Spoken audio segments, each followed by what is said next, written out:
Welcome to the Team Engagement Podcast, where leaders of teams share their insights. We discuss 5 questions in about 10 minutes.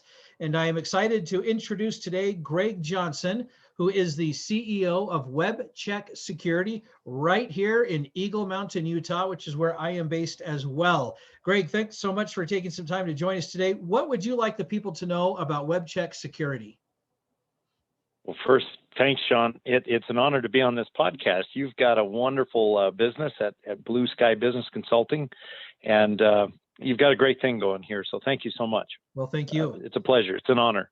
Webcheck Security is a world-class penetration testing and cyber services company. Not everybody knows what penetration testing is unless they have a cyber background, but essentially it's good guys wearing white hats that are certified hacking into businesses, documenting very fastidiously what they find, and so that the business can get better, and then debriefing that report so that they can find all the holes and understand where real hackers would want to come in. So we do that, number one. Number two, we do all kinds of what we call governance, risk, and compliance. We outsource high-level, really experienced CISOs, or Chief Information Security Officers, to organizations that can't afford to hire them. And the interesting thing is, Sean, is that over 80% of the businesses in North America can't afford to hire a CISO, or they don't have it in their budgets, even in the 1 and 2 billion in revenue. So we do a lot of augment in that area, as well as security maturity assessments. And so that's a little bit about Webcheck Security. Wow, I am sure that you guys have been extremely busy the last year or so with more and more things going online, but I'm glad things are going well for you. Oh, they are going well. Thank you. You're very welcome. Let's go ahead and jump to the questions. Share with the audience a success story of collaboration within a team. Sounds good. And when you asked me that question, I pondered it, and we have a recent one. So I thought that would be relevant for our audience. And that is that recently, in fact, Q4 of this last year was crazy. Every company out there needed to meet some kind of a deadline with regards to their penetration testing or their audits and compliance.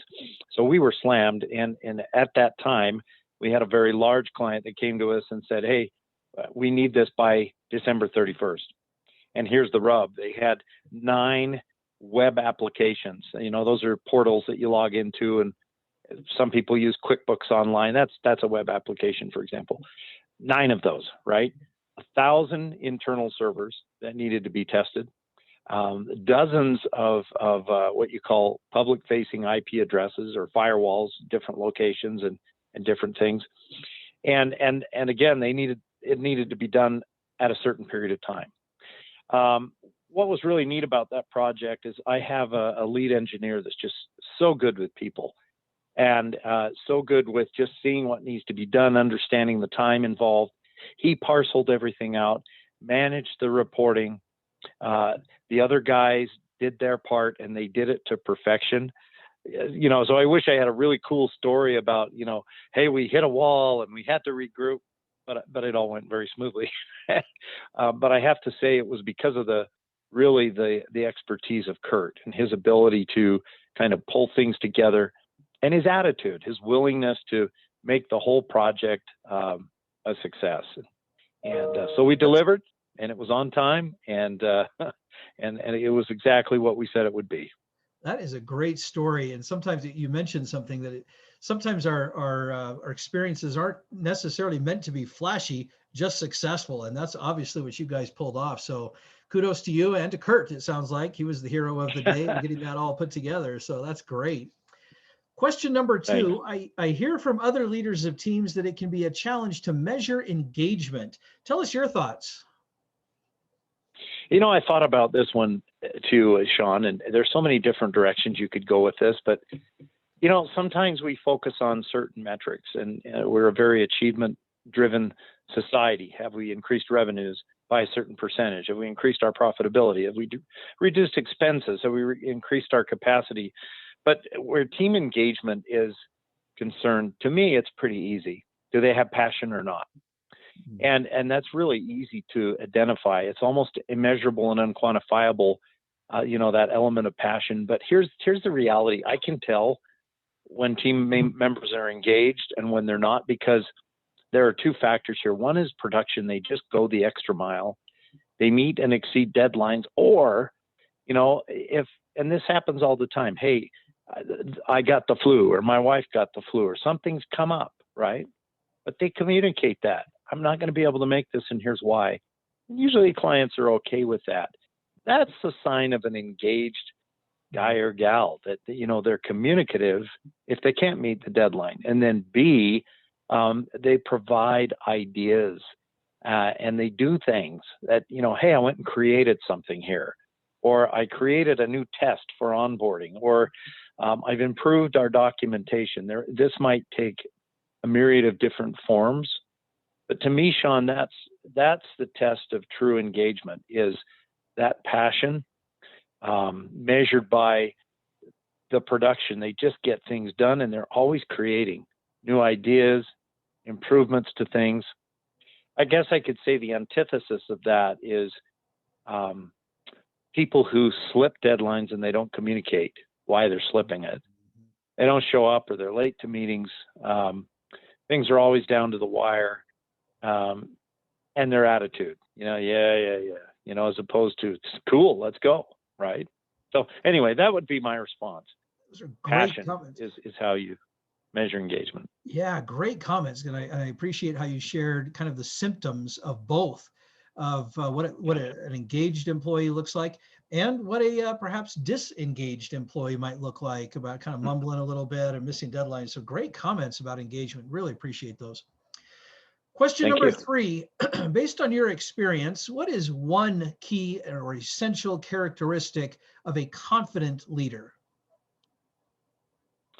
I thought about this one too, and a lot of times you think of a confident leader as one that makes decisions and goes with it. Well, that's true. Organizations that move forward need to have a leader that can make decisions. But as I thought about this one, I thought, who are the leaders that I have really appreciated and that were really confident, and they were the ones who took the time to listen to their employees, to their clients, and then understood that art of questioning to be able to validate people. I've been doing some coaching with a wonderful coach. His name is Doug Stoddard. And one of the things that he's tried to inculcate into my thick head is this concept of intrinsic validation. And that's where you realize that each individual has value, each individual is important, and you can only really show that by listening to them, asking more questions, and taking a genuine interest in them and their success in what they're doing. Anyway, that's what I would say. Those are the leaders that, to me, have confidence. Why? Because if you're insecure that somebody's going to be smarter than you, or that somebody will think you're stupid because you're asking questions, or because they don't think they think you need to be a power monger and you need to do things and move forward, or you need to be feared, that's not a confident leader. And in fact, that's another antithesis statement. An unconfident, non-confident leader is one that always has to exert control because they're afraid they're going to lose it, right? Yep. And when you get to that point, you didn't have control in the first place. So that's what I'd say, Sean, is leaders who take the time to listen and validate the people that they work with. That's such a great comment, Greg, because you're absolutely right. Listening, it takes some patience. It does take humility, and yet it does exude confidence when you're willing to listen to other people, whether it's the team members, the clients, as you pointed out, whatever it is. It's almost, for some people, it's an opposite feeling. They feel like, well, if I'm listening and I'm not providing answers, I'm not a good leader, or I'm not confident what I'm doing, whatever it is. But the opposite is actually true. When you take time to listen, that shows confidence that you know that you can come up with a solution regardless of what the client may say. Great comments. Thank you. Great. Question number 4, if you would, share an example of someone who made a difference in your life. This was a hard one, as you can imagine. There's so many good people in your life, right? My wife has made a difference in my life. My children have made a difference in my life. My dad, my mom, In fact, I'm going to talk about my dad in the next question that you're Right? going to ask.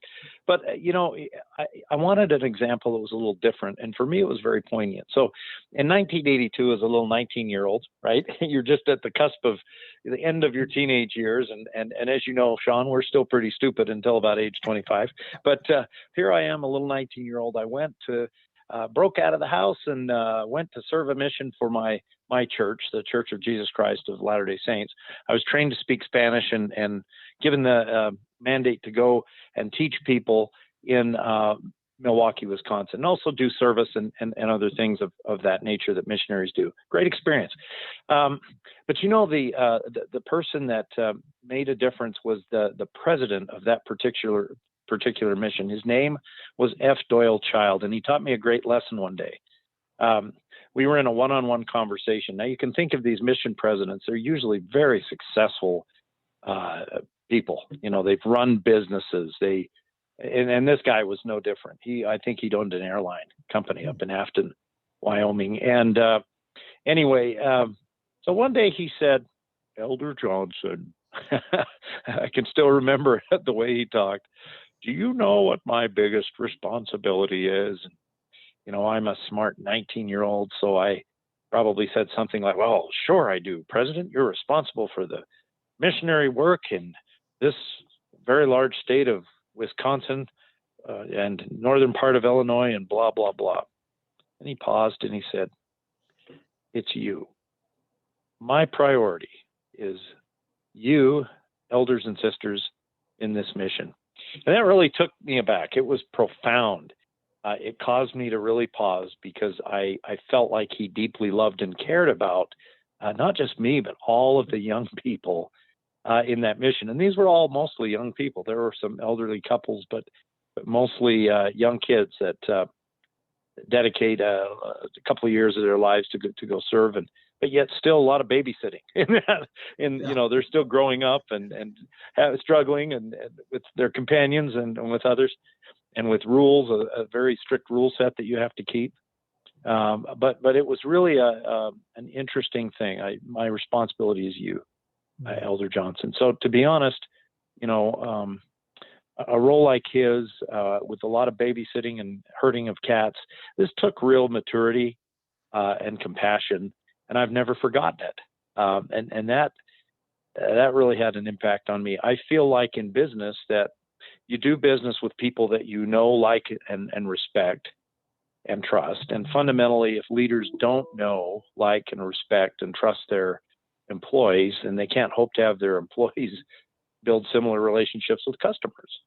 Right. Or they lose those employees, and those employees go to work for another company that does show trust, respect, and provides a good culture. So anyway, F. Doyle Child, he had that experience on my life, that impact. Boy, thank you so much for sharing that, because boy, it sure makes a difference. And it's a great leadership principle to be able to say, the people, my employees, they are the most important, and my biggest responsibility to make sure that they're happy. And that's a difficult thing for modern CEOs to understand and implement. But clearly you've learned that lesson and you're applying it in your own business, I'm sure. So that is a great comment. Thank you. Well, what's that? Trying to. Well, there's a lot of, as Stephen A. Covey used to say, there's a lot of slip between cup and lip. Right? It does happen from time to time. We do our best to execute what we think is supposed to happen, but sometimes it doesn't quite go the way we want. But we survive and we move on to the next day and hopefully do a little bit better. But well, our last question, I'm excited to hear it because you referenced your dad. Tell us about your first job. Oh, this was a fun question to ponder. I grew up in a small farming community, so I hauled hay and moved some sprinkler pipes seasonally with my buddies. But really, my first longevity in terms of, I have to say, it was my dad. He ran a doctor's office. Later on, he'd bought a professional building, leased one side out to a dentist, and most of it he had. And guess who was in charge of cleaning the toilets and sweeping the front and cleaning the windows and snowing, shoveling in the winter and all that. That was moi. I was the oldest kid, and it was a good experience, but I was expected to be there. I remember in high school getting those calls from my dad, "Son, you can't be at your girlfriend's all afternoon after school. You have to come to work, right? I appreciated that because it taught me a lot about my dad's work ethic, and I admire that to this day. And in fact, a lot of my success, whether it's in school, at work, I feel like I can always just see my dad studying at night into the wee hours because he had a patient who he was trying to help. And so he'd read the American Medical Association Journal and the New England Journal of Medicine, and he'd do research. But his work ethic was phenomenal. How he went from a small, blue collar family to studying at the University of Utah, getting good grades, going to George Washington University for medical school. I admire that. In fact, I was pre-med at BYU, and I ended up backing out because I thought I'm not getting the grades.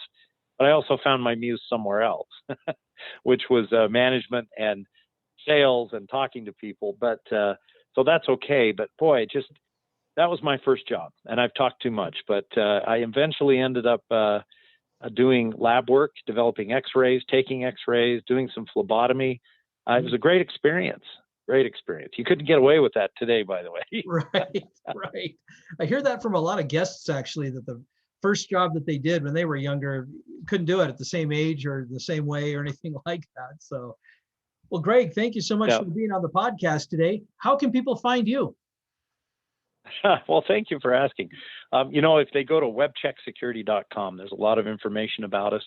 But if they'd like to get in touch, just think of the email address, getinTouch@webchecksecurity.com. So that's getinTouch@webchecksecurity.com, and we'll respond in a jiff. That's great. Thank you. This is Sean Richards with the Team Engagement Podcast, where leaders of teams share their insights. For more ideas, you can go to teamengagementpodcast.com. Again, teamengagementpodcast.com. And we also encourage you to subscribe to the podcast or the YouTube channel. Thanks so much for joining us. Have a great day.